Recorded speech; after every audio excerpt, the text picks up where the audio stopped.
با سلام خدمت دوستان و همراهان گرامی ویپران عزیز. امشب میخوام براتون از کمپانی گیج ویپ پادماد 200 رو ریویو کنم. این کمپانی گیج ویپ قبل این پادماد 200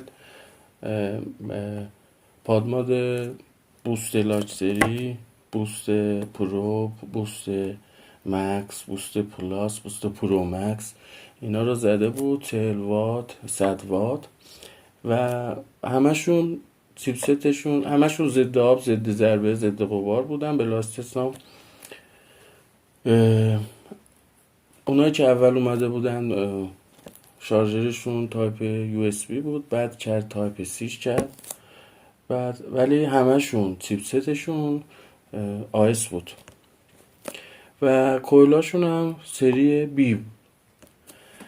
بعد جدیدن دوتا پادماد زده به بی 60 و بی 100. بی 60 چه 60 واته، هم میتونیم باش سالت بچشین، هم میتونیم باش ارزم به حضور جوس بچشین. بی 100 بیشتر رفته به طرف دیل، به طرف جوس. حالا من همینجا با هم دیگه آنباکسشون میکنم براتون و رفته توضیح میدم براتون. این فرمات، این لوازم داخلش، یه دونه شارژر تایپ سی، نرم کننده و این هم که کارتریجمون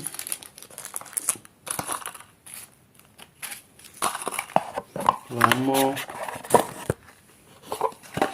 اینا رو بذارم کنار تا راحت بتونیم بقیه رو.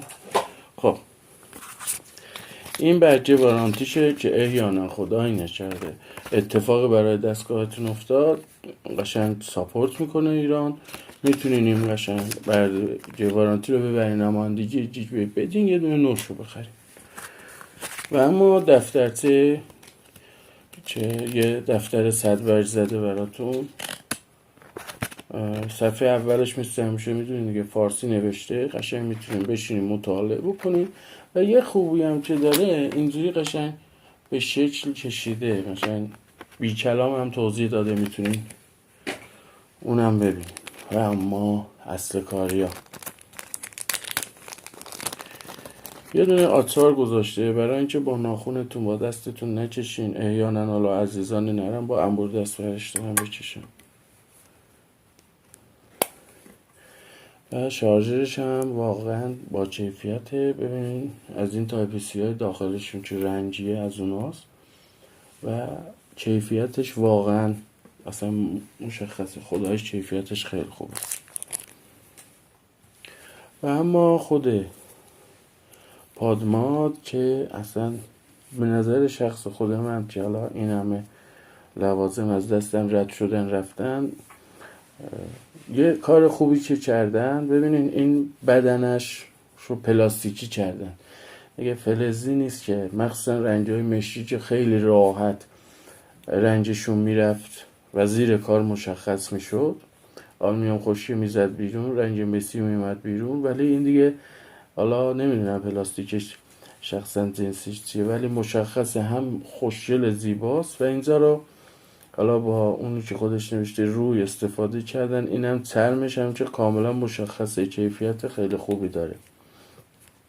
و اما برای آنلاک و لاک کردن، بغض بسته کردن، قفل کردن پادماد هم آورده جدیدن یه کلید گذاشته کنارش که خیلی راحت میتونین دیگه از اینجا قفلش کنین، بازش کنین. و اما باتری خارجی میخوره، باتری 18650 میخوره که خیالتون راحت از بابت اینکه اتفاق برای باتریش میفته یا نمیفته. زیرش هم سیلیکونی کرده که میگم حالا چرا به نظر من خوبه. ببینین این که زیرش رو سیلیکونی کردن دیگه. الان این سطح میز من شیشه است. خب وقتی دیگه میذارین روی میز، ببین مثل اون این درش میخوره اینجا، ببین خیلی خوبه به نظر من، دیگه سایده نمیشه. و عرضم به حضورتون، آتارم بهتون گفتم، میرسیم به کویلاش. من جسارتا اینو پرش کردم و قبلا تستش کردم که بتونم بهتون یه چیزی تحویل بدم. یا باید اول یه دور آنباکس میکردم، بعد آنباکس میرفتم خودم تستش میکردم، بعد میومدم براتون ریویو میکردم. هر دوتا رو یه کاسه کردم. خلاصه یه دونه کویل داره 14 چالا، کویل چند تاله، مشه بیس خودش هم 50 تا 60.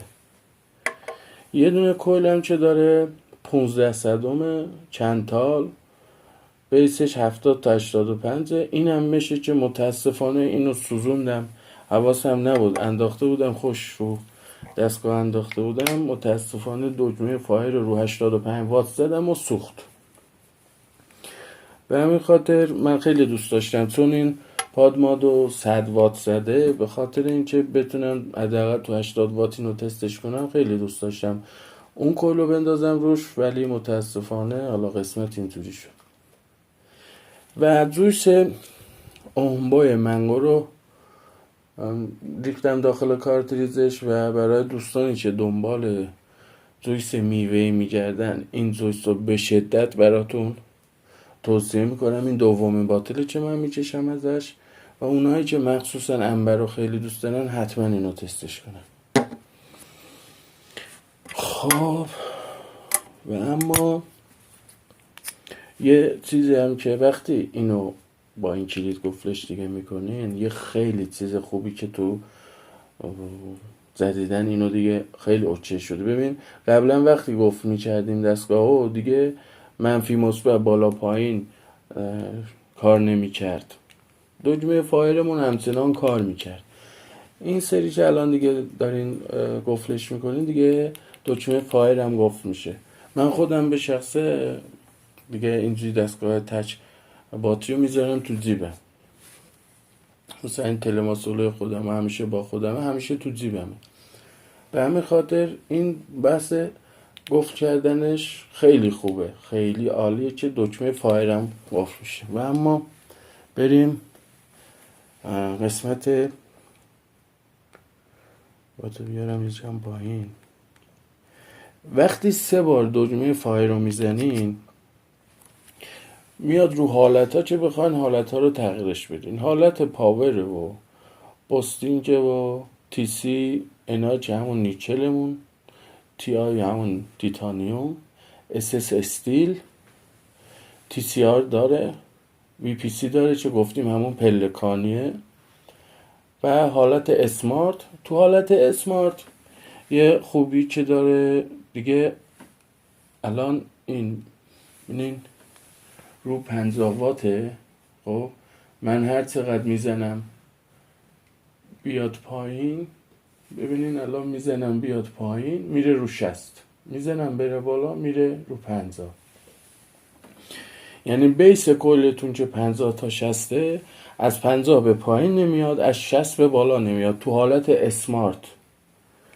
حالا دیگه این حالت رو برین روی پاور دیگه، هر واتی تو این از 5 تا 100 واتی که تعیین کرده براتون، تو هر ذوق بخواید میتونین برید تو اسمارت خودش، برای اینکه کلتون نسوزه و از اون برم از 50 نمیره پایین که بهترین فلیور رو ازش بگیریم. اینجا آقا تو این بیسین میتونیم بهترین فلیور رو بگیرین ازش. من از 40 وات شروع میکنم، چون من اینو از 35 وات خودم به شخص تستش کردم کامل و چون خیلی آشنایی دارم به این جویس انبه، هم با آرتیه هم با آردیه کشیدم. انبه است با میوه‌های استوایی و یه گزینه دیگه هم هست تو این کارتریج. ارفلو رو تو اون یکی ها اینجوری یه ارفلوش دایره بود، 360 درجه دور میگشت و تو یه قسمت مثلا یوشچش باز بود و ارفلاتون تو اون قسمت بازبون شد. ولی اینو حالا یکم لولش رو چشیدم بالا، مثل تقریبا میشه گفت اتمایزرها میفته تقریبا روبروی پنبتون و این خودش هم باعث میشه فلیورتون خیلی بهتر شه. اولین پافو به سلامتی همتون میرم.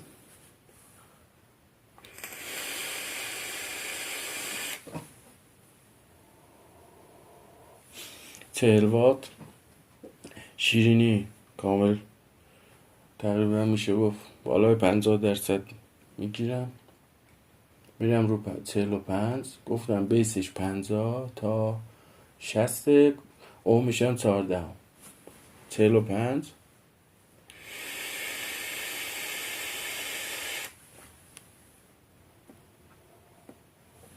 کلودو چه خودتون میبینیم. برای این وات خیلی خوبه کلودش.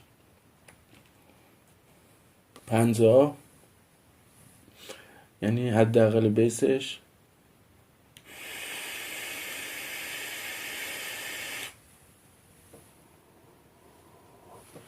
متاسفانه عادت دارم اول از بینی میدم بیرون، نباید میدادم تا حجم کلودو ببینین. 55. الان شیرینی تو 50 راحت میتونم بگم 70%، 80%، شاید هم بیشتر. حالا بازم میگم هم نحوه پافینگ، اینکه شما پاف میگیرین مال من با مال شما فرق میکنه، چشایمون فرق میکنه.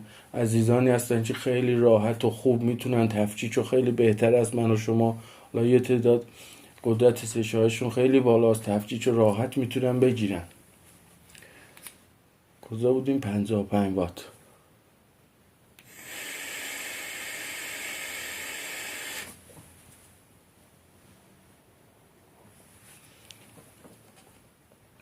آخری هم 60 وات.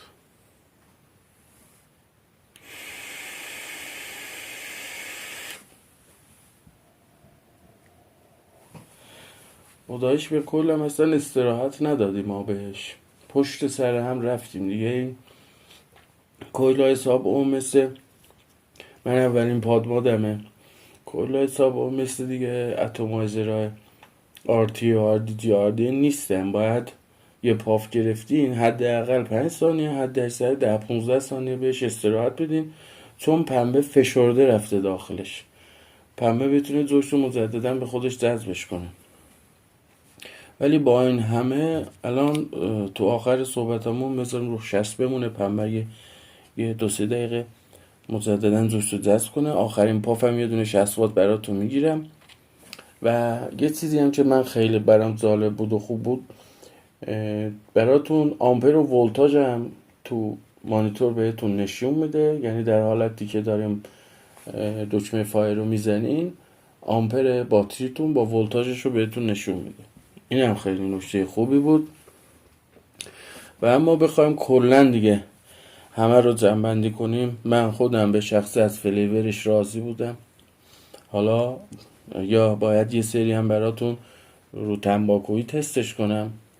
برای عزیزانی که حالا به نظر من میوه میکشن، تو این کل سری پی برای میوهی که فوق‌العاده است. من تنباکویی و دسری رو تست نکردم، هر دوتاش هم دارم. اونم یه کوتاه میگیرم براتون تستش میکنم. و اما یه نقطه خیلی مهمی که هست، برای بوستای قبلی کل RBA هم بود، یه دونه هم کارتریج زده بودن، کارتریج RDTA. فکر کنم 6 میل هم بود حجمش کارتریجش، که دیگه راحت میتونستین کل ریگولار ببندین روش، هم الین هم ویوس کلپتون ببندین روش و باهاش با پنبه بچشیم دیگه، کویل سابم نندازین روش. ولی چون کارتریج این با اون یکی بوستا کاملا فرق میکنه، حتی با بیشست هم فرق میکنه. کویلاشون یکیه ولی کارتریجش فرق میکنه.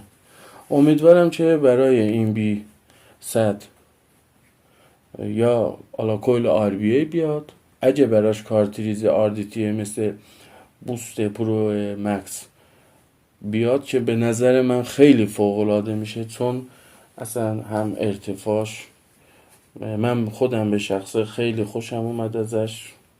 برای کسی که عزیزانی که هستن مثلا میگن آقا من نمیتونم اتمایزر رو ماد ببندم تو اداره، تو محل کار، تو ماشین، دیگه شما کارتریج RDT رو میندازی روش، ویچش میزنی، تمام دیگه. این قطر رو با خودت فرمیداری، ضد ضربه بیفته، ضد آب، دیگه هیچ اتفاقی براش نمیفته و رنجش هم طوری به خاطر بدنه پلاستیکی دیگه بابت رنج رفتن هم دیگه ناراحتی نداریم.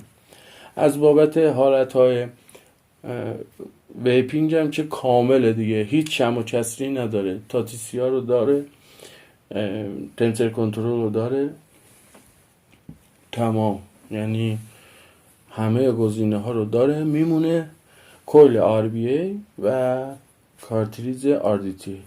اگه این دوتا رو هم پیدا کنم، هر زمان تونستم پیدا کنم، البته صحبت کردم با عزیزان، معلوم نیست حالا تایمش، ولی به محض اینکه اومد در اولین فرصت خرید میخرم و براتون ریویوش میکنم. امیدوارم که از این ریویو هم خوشتون اومده باشه. اگه دوستانی که قبل من اینو تهیه کردن و خلاصه تجربه خودشون رو زیر این کامنت بنویسن تا ریویو بعد، با امید دیدن.